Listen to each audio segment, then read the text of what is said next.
கதை கேட்போம். ஒரு ஊரில் 10 விவசாயிகள் இருந்தார்கள். ஒரு நாள் அவர்கள் தத்தம் நிலங்களில் உழவு வேலை செய்து கொண்டிருந்தார்கள். அப்பொழுது வானம் இருட்டிக் கொண்டு வந்தது. பயங்கர மின்னலுடன் இடி இடித்தது. பயந்து போன அவர்கள் பக்கத்தில் இருந்த ஒரு பாழடைந்த மண்டபத்தில் ஓடி ஒளிந்து கொண்டனர்.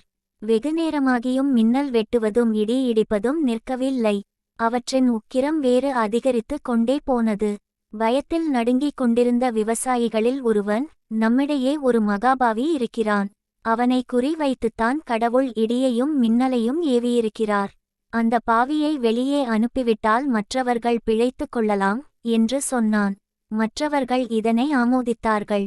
இத்தனை பேரில் அந்த பாவியை எப்படி அடையாளம் கண்டு கொள்வது என்று விவாதம் நடந்தது.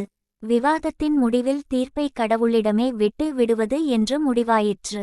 அதன்படி அனைவரும் தத்தம் தொப்பிகளை கையில் பிடித்து கொண்டு தொப்பியை மழையில் நீட்டுவது என்று முடிவாயிற்று. அனைவரும் தத்தம் தொப்பிகளை மழையில் நீட்டினர்.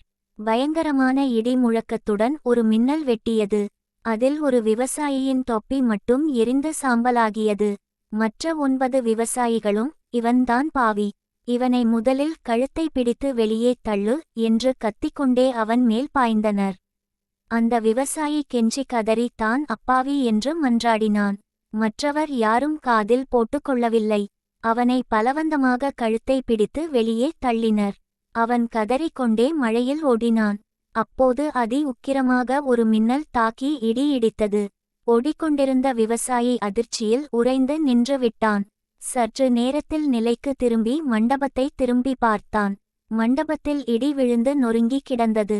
ஒரு புண்ணியவானின் புண்ணிய பலத்தில் தப்பித்திருந்த 9 விவசாயிகளும் அவர்கள் பாதுகாப்பை இழந்து பரிதாபமாக கருகிச் செத்துப் போனார்கள்.